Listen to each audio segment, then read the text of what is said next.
Hey, what's going on, everybody? So today I wanted to actually show you guys how to start getting plants into the garden, doing that whole bit. But it looks like we're actually going to be getting some more rain here tomorrow. So I decided, because the ground is like way too moist right now, I guess it's not too bad. Well, there it goes, like down here. I guess it's not too bad. To be 100 with you, that's actually perfect. But it's going to rain again. So I'm kind of thinking, maybe I should hold off because it's going to kind of follow up with some cold temperatures as well. And I'm planting fruiting crops in there, at least that area, at least what I have ready.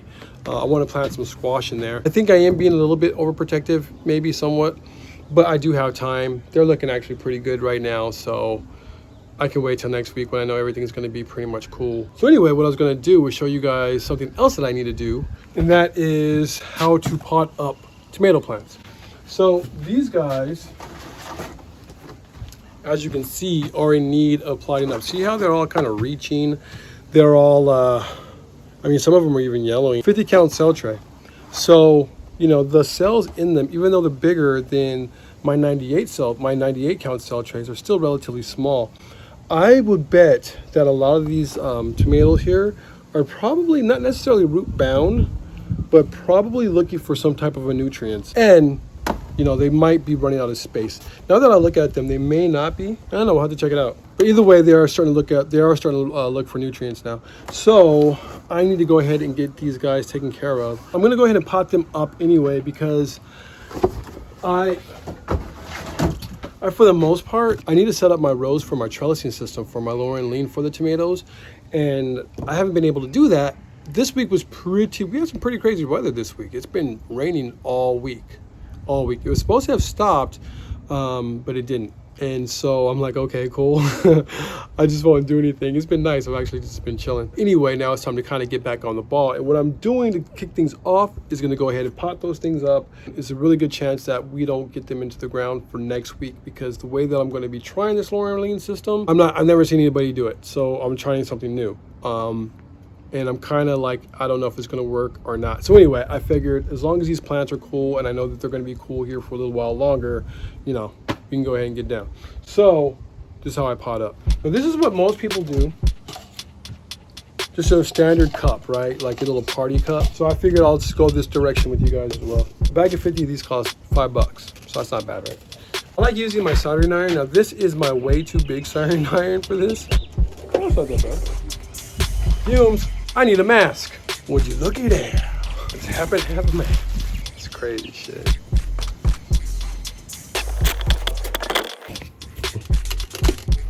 This is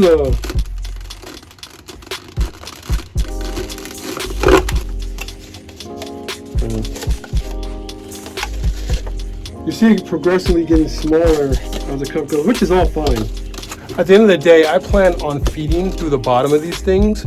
So that's why I was actually putting the 2 holes in there. I totally forgot about that. I want to put a bigger hole, a bigger opening in here so that more nutrients actually goes in.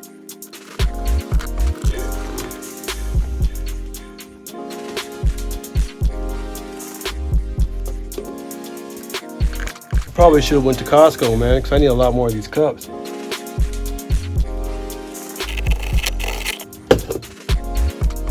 All right, now it's time for me to add the soil, and then we will get to repotting these things. It's been a while since I've actually potted anything up. Normally my goal is to not ever have to pot anything up, to be honest with you. I would much rather just plant these guys directly into the soil the size that they are right now. A lot of people believe in potting up a lot earlier. The newer that the plant is, when you pull that out, the less likely any of those roots in there are going to be really spreading out throughout the cell. What ends up happening is that you can now pull up pretty much just a tap root and then put that into a larger receptacle.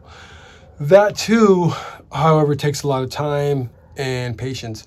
I've stopped just transplanting like that, or like this, like what you're seeing me do now, altogether. But so this is, but this doing it this way isn't horrible either. The process will go a lot faster. Either way, there's a bit of room, there's room for error. That could be detrimental, for the plant. I guess really there's no wrong way, man, as long as your plants are growing, they look good. I mean, I always like to keep a rim. That way when I go to water it, it's like I'm not gonna be spilling a lot of water over if I do need to water overhead, right? Like I said, I think for the most part, a lot of these are gonna be watered from the bottom. And they're gonna be more or less fed. I'm gonna hit these guys again because these cups are a lot deeper than I thought. And so this is a little bit more soil than I'm actually adding in these things. So of course these ones here, basically they're gonna get, the ones with the bigger holes, right, are gonna suck up more of the nutrients than these guys. So to give everybody a fighting chance, well, it's easy for me to do, so I'm gonna go ahead and just do this again. All right, I'm not even sure exactly how many of these plants I can actually put on here. Right now we're doing about 100. You guys get this, right? All right, so it looks like you can get right about 60 plants. We will see how this works out. This was not in the plan for me, but my hope is that next week anyway, a lot of these plants are gonna be moving out. Yeah, a lot of them are gonna be moving out. Some of them are gonna we will actually be in the garden bed. A lot of them will actually be going into the market garden. So yeah, we'll have a lot of space in here.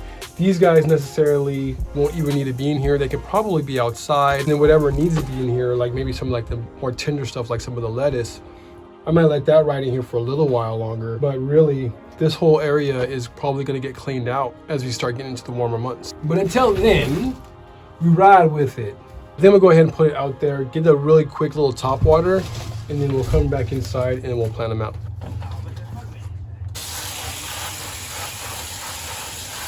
That thing's way more awkward than heavy. The key is to not overthink it, just to start doing it. I think for the most part, all these things are going to be bottom watered. I'm not really too concerned with just leaving them on the maxi tray. What we'll need to do is kind of level it off.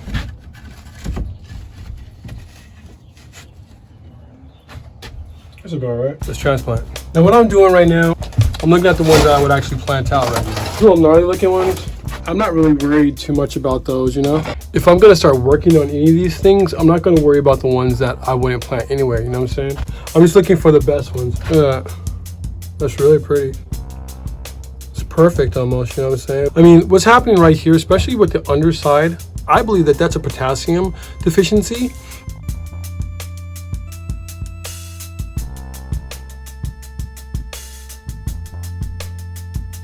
And that's why the plant is somewhat turning red. It's because it's not getting any nutrients or enough nutrients through the roots, right? So I'm pretty sure that's what's going on here. We'll go ahead and feed them a nice compost tea and see if that doesn't bring them back around. I'm pretty certain that it will. Yeah, dude, setting these lights in here, there's been a bit of gremlins in the system, if you will. But there was a couple nights where these guys actually didn't get much, actually a couple days where they didn't get any light. So that has a lot to do with the way they're looking right now as well. What I'm doing now is just kind of plugging it in. See there? Just kind of plugging it in just like that. I'm not going deeper. Like a lot of people will go up here higher. That is a definite option, and it's one that works. I have yet to really see that if it works better or not. Maybe it's not so much that the yields are better one way or another, but maybe it's that the longevity of the plant is stronger if you do bury it deeper. I don't know.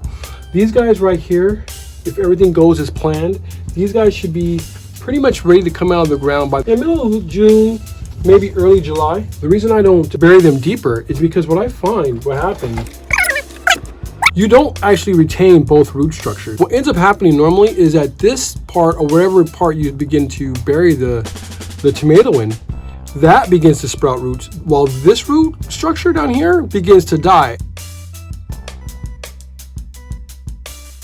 It is because there's no air getting down there, right? When you start planting things here, air can actually seep into the holes and start to actually help that process along. That's what I come to believe. I could be 100% wrong here, but every time what I've noticed is that, again, this root structure is here way bigger. This ball down here is very small. It actually might still be giving you something, but I don't think that it's giving you nearly as much as what a lot of people think. I've never read on this, I don't know, but that's how I feel. I've been growing tomatoes now for, a long ass time. I've been growing tomatoes, you know, pretty successfully now for a while. So this year actually we're gonna actually, I don't know, I'm hoping it's by June. That's why I'm kind of hesitant to say it, just because I'm getting such a late start and putting them out. I normally would have put these guys out like last month, to be honest with you, but this year just didn't work out that way. So I'm kind of hesitant to really give any kind of predictions, but hopefully sometime in June we'd have already gotten a couple harvests off of these things, and then we'll go ahead and replace them with another crop of the same thing. At this point, I don't have any real plans on doing any kind of season extension with these guys. This variety is actually a Sun Sugar. Sun Sugar, y'all. What? Yeah, dude, like we've heard of Sun Gold. Amazing tomato. These guys are a little bit more sweet. Yeah, the Sun Sugar has like, I mean, the Sun Gold has like this really cool, sweet, very tomato-y type taste. Well, this one actually has a lot more of the sweet taste. See this stuff right here, yellow, that's not really a big deal. That's just a cornelian. That's gonna fall off anyway. That's low-key a microgreen, really, you know? Don't eat that on a tomato. Don't eat that. Yeah, leave that alone. I gotta figure out a rhythm.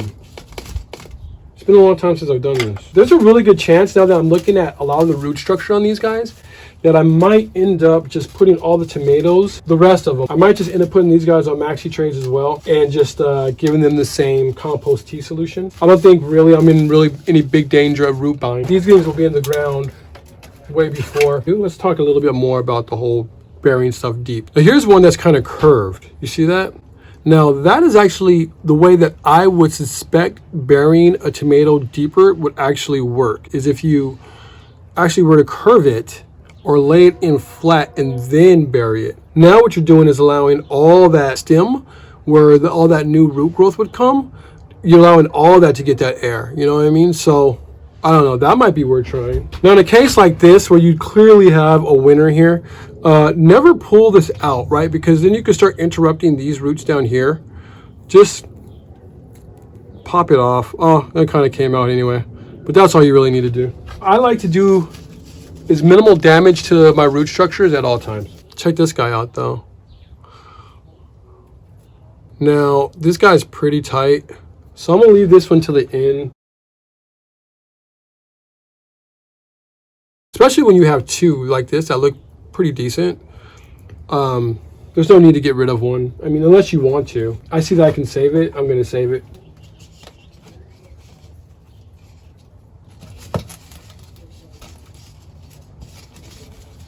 If you wanted to, it's not a bad time to actually add a organic fertilizer.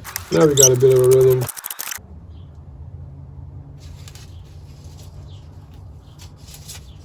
For all intent and purposes, this little root structure, this ball, is just doing its thing, you know what I'm saying? So it's naturally just gonna find the extra dirt as it starts to spread out and looking for more room to grow. So I might as well just let it do that.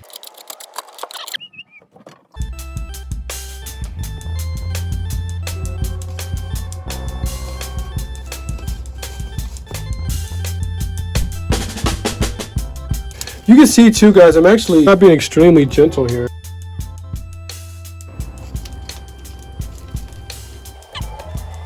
So I just use 2 fingers like this, in there, and then covering it like I'm just kind of, you guys can see that.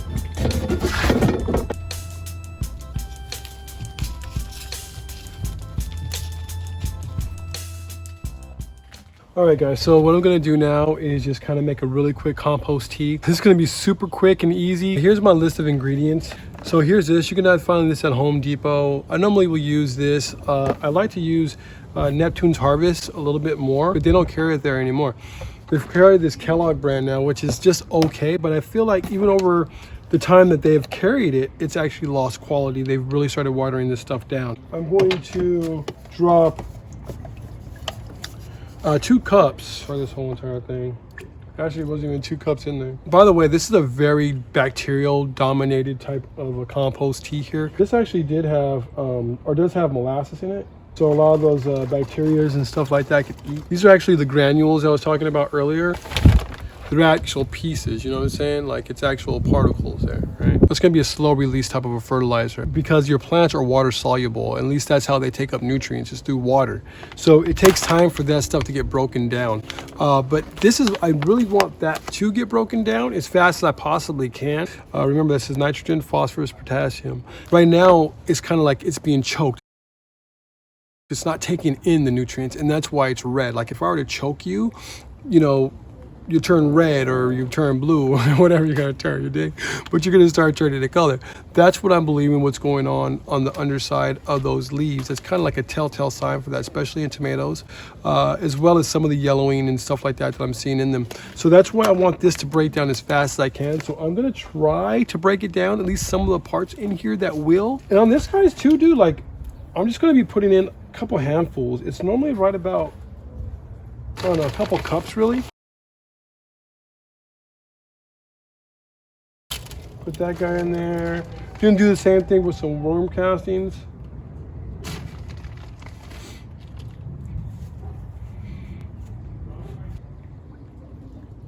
Now, I'm not gonna let that brew that long. In fact, this right here, if you read it, it also says that make sure that you're brewing enough for that day, that you're not actually gonna be trying to store it because it doesn't store well. I guess you should ever let any of this stuff to really brew, honestly, is probably right about 24 hours. Some people will go as long as 48. I've actually gone as long as 48. You're chill. Another thing too, the water that I'm using right now has already been off-gassed, meaning all the chlorine, all that kind of stuff that you get out of your normal tap water has now been taken out. The reason I do that is because all that bacteria and stuff in there, that chlorine, that stuff's all made to kill bacteria. So I want to make sure that that stuff's alive. So yeah, that's why I let it off gas. Off gassing only takes right about 24 hours. But I can actually hook up a pump that will actually pump this through a hose to actually make that a lot easier. I don't feel like going back and forth right now. And seeing that I'm only going to be doing it with these little small cells anyway, I think it's probably best for me to just go ahead and use this cup. Or I could actually just use we can use this. Actually might be better. Problem with this is that the thing doesn't screw off, man. So it's kind of hard to get the water in that hole. Yeah, man, 2 gallons is gonna be a lot easier to deal with than 2 cups. Now remember, this stuff is fish. It stinks. You don't really want to get it on you. But yeah, so that's pretty much gonna do it today, guys. That's pretty much how you pot up. Talked a little bit about compost tea. Oh, another thing that I want to kind of mention, especially when it comes to those NPKs and all that stuff on there, just because, you know, you hear me saying, okay, I know that there's this type of deficiency, you never really want to play with any of those numbers by themselves. So if you see like, you know, like you can get things like blood bone, which is high in nitrogen, right? So it only will be, for the most part, the first number there, right? The N. And then these other ones will be 0. That's letting you know that that's mostly nitrogen. Basically what can end up happening is that you can like really start to imbalance your soil. You start imbalancing your soil, that's going to of course affect your plant. In fact, with the tomato, if you do that with mostly nitrogen, you have a beautiful, I mean a beautiful looking plant, but absolutely no fruit. So, you know, you really want to be careful because, yeah, you see that the problem doesn't really show itself until kind of at the end when you're like, you know, you've waited all this time, you're looking at this beautiful plant, but it's not fruiting. You know, more than likely you've over nitrogened it. So you want to be careful and not to imbalance your soil. You just, for the most part, I'm always aiming for something that's kind of, you know, across the board. In this matter, I knew that right now the potassium is phosphorus is something that's kind of hard to get from the soil just because it's colder. It's something that normally gets released when it's a little bit warmer. So I wanted to try to get as much of it into the soil as fast as I can, and I know that that's the easiest way to do that is through compost tea if you're doing it organically. We will definitely be giving a lot more of the worm castings. There's actually already worm castings in the bed that is going in, but a lot more worm castings, a lot more of the granule type of things, rock dust, stuff like that will be going into those beds as well. Most of these guys are actually going into my market garden. The next video should be actually us putting these things inside the ground. Show you guys how to get down. But anyway, that's how you pot up some plants.